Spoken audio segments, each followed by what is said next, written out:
WISN 12 is celebrating Hispanic Heritage Month, highlighting Hispanic culture right here in Milwaukee, featuring a tour of the must-try eateries. That is the best Cuban sandwich I've ever had. The artist making culture visible. I do have a connection, and it runs deep. The fight for the Hispanic vote. How important is the Hispanic vote? What voters are saying and the candidate with the upper hand. And a historic season for a Brewers rookie. No, sí, la verdad que sí. Fue un buen año, gracias a Dios. Celebrating Hispanic Heritage Month. This is a WISN 12 Project Community Special.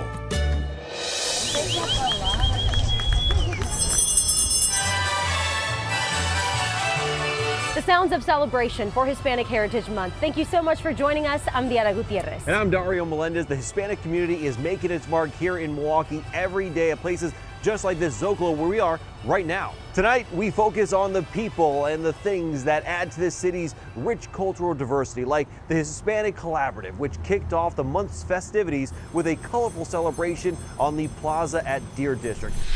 Another celebration, the Mexican Independence Day Parade, a route packed with revelers on Milwaukee's South Side each September, followed by a popular festival. The United States celebrates Hispanic Heritage Month every year from September 15th to October 15th. It recognizes several Independence Day in Latin America. Costa Rica, El Salvador, Guatemala, Honduras, and Nicaragua all celebrate their Independence Day on September 15th. Mexico on the 16th.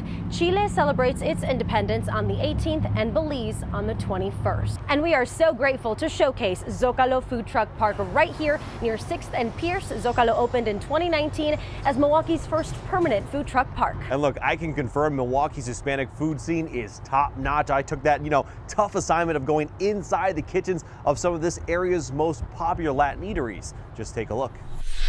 Okay, the first stop on our Milwaukee Latin cuisine tour is on historic Mitchell Street at Del Valle Oaxaqueño, a southern Mexican restaurant on Milwaukee's South Side. Let's head on in and see what they got. Let's meet our tour guides for this amazing Latin cuisine tour. Manuel Corona from La Doma, he's the owner over there, and then Adam Pavlock, the celebrity chef that you've seen all over the Food Network, and he's the owner of Egg and Flour. But Manuel, thank you so much for being our tour guide. Oh, thank you for the opportunity. Let's not waste any more time. Let's get the owner of Oaxaqueño over here right now, Hilario. In Oaxaca, is there a difference? Northern, I would say Tex-Mex food. They use a lot of combination between American food and Mexican food. In Oaxaca, we use a lot of black beans. As you go northern, they use pinto beans. Eladio, we cannot thank you enough. Thank you. It was a pleasure having you here. So we've just made our way from South Milwaukee, where we had some Southern Mexican, to downtown Milwaukee, where we're going to try some island hopping, do a little bit of Caribbean flavor. And when you talk about the Caribbean, you have to talk about the biggest island in the Caribbean, and that is Cuba. So we're here at Cubanitas, where we're going to try some Cuban cuisine. Let's go.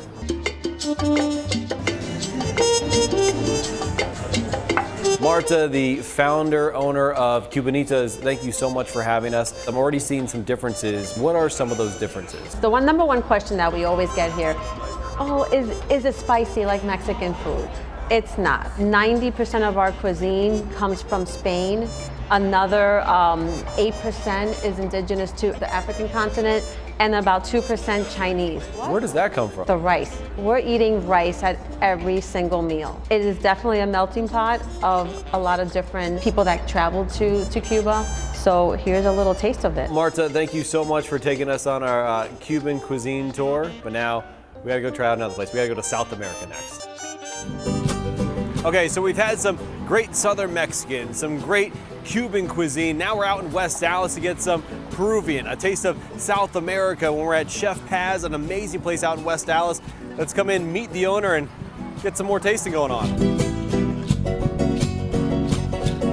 Chef Paz, I cannot thank you enough for having us in your restaurant. First off, what is Peruvian cuisine? Right now, the Peruvian cuisine is considered the best food in the world because we have a lot of immigrants, Chinese, Japanese, French, Italian, Spain. We are one country that mix the cultures. So I didn't realize how much potato was used in Latin food.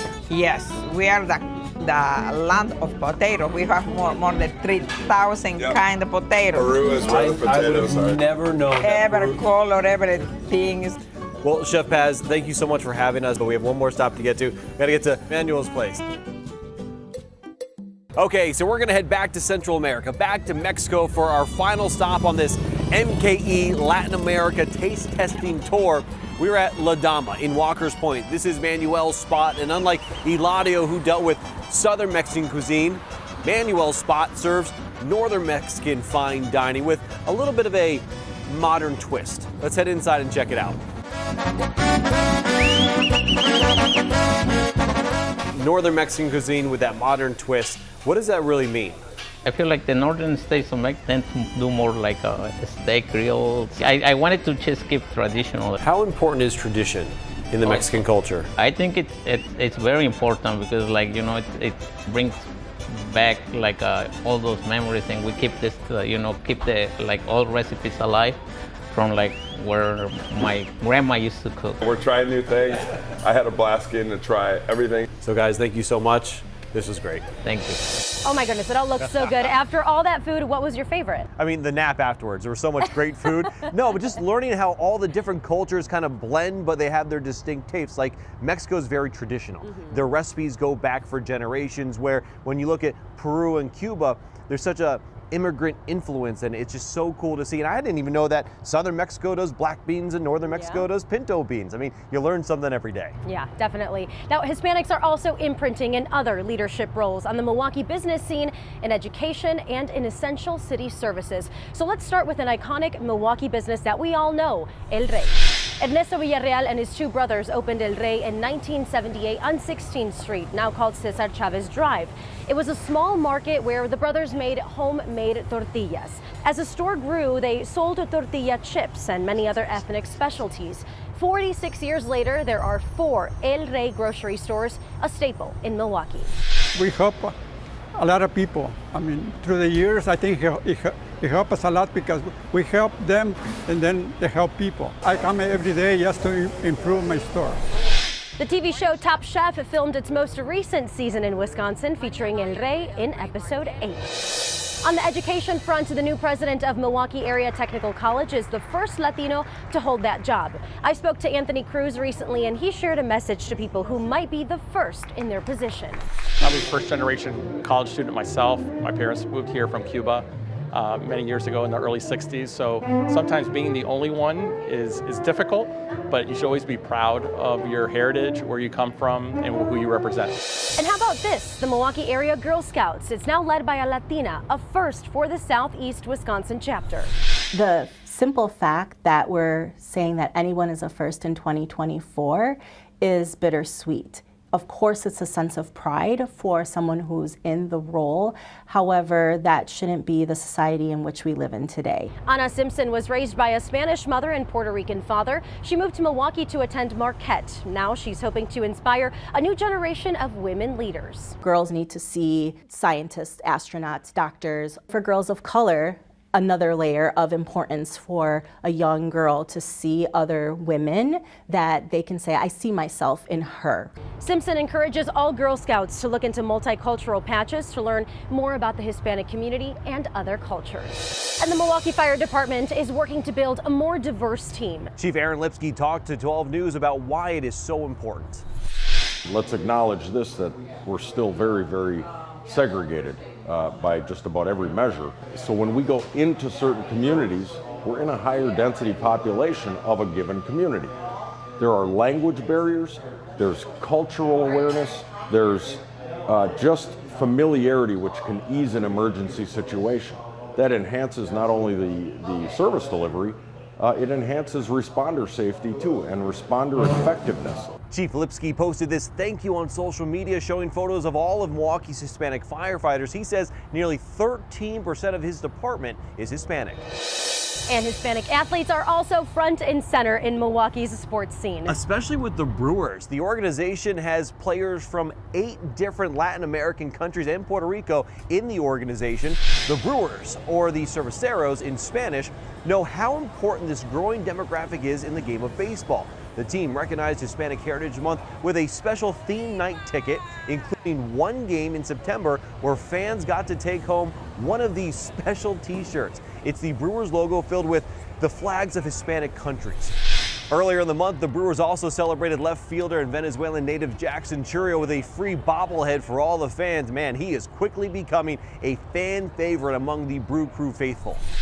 This year, his rookie year, Chourio did something no one in baseball history had ever done before. He became the first player to hit 20 home runs and steal 20 stolen bases before his 21st birthday. His number 11 jersey, the number 1 selling jersey for the Crew this year, that's according to the team store. After the Brewers fell to the Mets in the wild card series, I spoke to the star outfielder. En tu carrera tienes que estar demasiado orgulloso de todo lo que has logrado. No, sí, la verdad que sí, fue un buen año, gracias a Dios.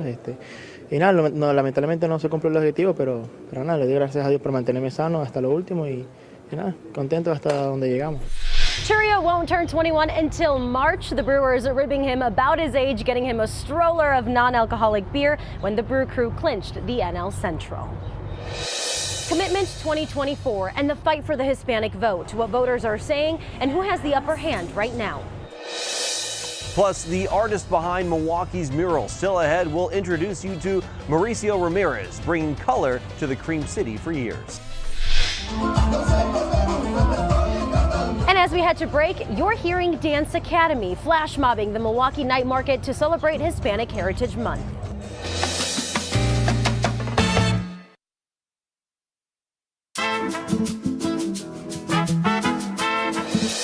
The presidential election is now just 3 weeks away. The candidates continuing to barnstorm Wisconsin. And that includes the intensifying push for the Hispanic vote. 12 News political director Matt Smith is on the campaign trail. In the heart of Milwaukee's Hispanic neighborhood on the city's south side, a sense of urgency just weeks from Election Day. How important is the Hispanic vote? Muy importante porque muchos de los que hoy en día pueden votar no saben los sacrificios y los sueños que se quedaron atrás para que ellos pudieran tener una mejor vida. Wisconsin's Hispanic vote, a growing and coveted target as both campaigns intensify their efforts to mobilize Hispanic voters. Yo digo que muchos le van a Trump, muchos quieren votar por él para que acomode por las cosas y otros le van a la Kamala, ¿verdad? Pero esa es una decisión de cada persona. Uno no puede, cada quien pensamos diferente. Squeeze in, everybody. Squeeze in. The Trump campaign and Republican National Committee recently opening a Hispanic outreach center in the heart of the South Side. This election is extremely, extremely important for everybody, but also for very, very, very many Latinos here. Many Latinos, like my parents who came here for a better life, are not getting that better life anymore. This cycle, Hispanic voters say the economy is the top issue, but go back and forth on whether Trump or Harris is better on issues like the economy and immigration. Vice President Kamala Harris leading among Wisconsin Hispanic voters in 2 of the last 3 Marquette Law School polls, Trump led in August. But Wisconsin's Hispanic population is small and hard to capture a one-time snapshot in a poll. The Harris campaign pushing to capitalize with events this past month, too. I am here specifically talking to Latinos in Wisconsin. The Latino community has incredible power and can decide this election. And I want to make sure that Latinos in Milwaukee and in Wisconsin know that we value their vote. Exit polling from 2020 showed Joe Biden winning 60% of Wisconsin's Hispanic vote to Trump's 37%. Hispanics making up 4% of the state's voting population. Turnout this election day will be key. To find out what's on your ballot and your polling location, head over to the free 12 News mobile app. There you can find our general election voter guide. And as we head to break, you're hearing a performance from Milwaukee's Market on the Riverwalk.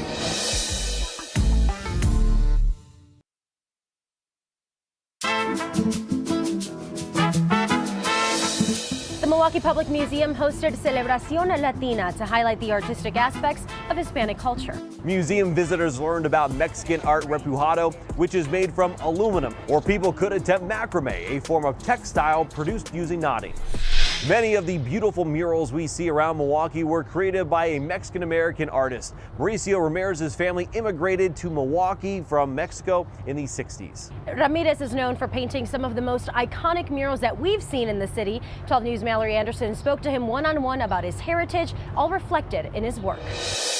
What's your story? Where are you from? And what's your family's background? Me personally, I have a unique story, unique background. My family on my mom's side migrated here in the Milwaukee area from Mexico in, the 1950s and 60s and started planting our roots here. And, my mom grew up here, met my father from Mexico that was living in Chicago. I spent a lot of time spending all my summers here, all my family parties, just like really having my first early memories here. When we talk about Hispanic heritage, what does that mean to you and why is that important in your life? Sure, I think Hispanic heritage to me is super important because, it gives us, an identity, it gives us connection with others, and ultimately it gives us confidence within the community. How does your heritage sort of translate onto your art? I like to dig deep inside my own history and my own knowledge of where I came from and where my parents came from, and using that as pretty much getting informed from that history, and then trying to place it onto a wall with colors and different historic images and icons. This mural, what was the sort of story about the design and why did you want to make it? Yeah, this mural is on a prominent South Side historical street, Mitchell Street. It's one of the biggest veins on the South Side, predominantly Hispanic, obviously.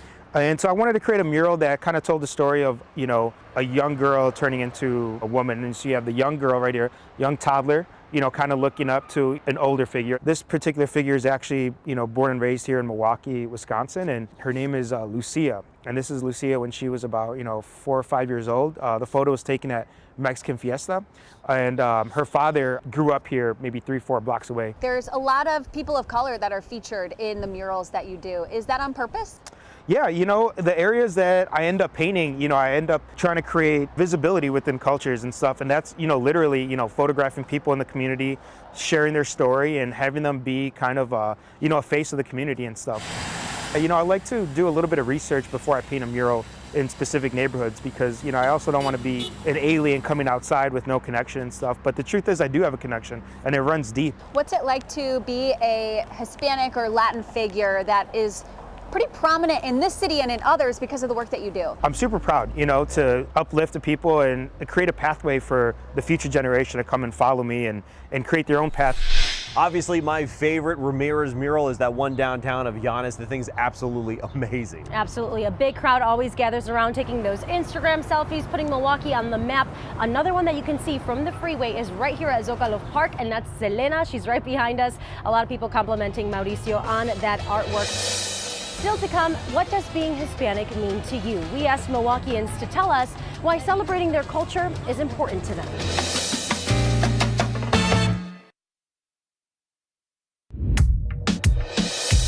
As we covered Hispanic Heritage Month stories this month, we asked people about their culture and what it really means to them.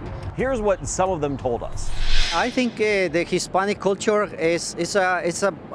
we can show that we can work hard, we can pursue our dreams. There's so many positive contributions that Latinos have contributed to our country, and it's important that it's represented and it's highlighted. That's one beautiful thing about what I call truly Milwaukee a melting pot, that we have the opportunity to not only be able to celebrate one culture, but be able to celebrate all cultures and allow people to come together. And I think that right there is a perfect example of why Hispanic Heritage Month is just so special. It just brings everybody together in this huge melting pot we have here in Milwaukee. It doesn't matter where you're from, how you identify, we are all coming together as one community celebrating where we all come from. Thank you so much for joining us tonight. I'm Diana Gutierrez. And I'm Dario Melendez. Buenas noches. Nos vemos mañana.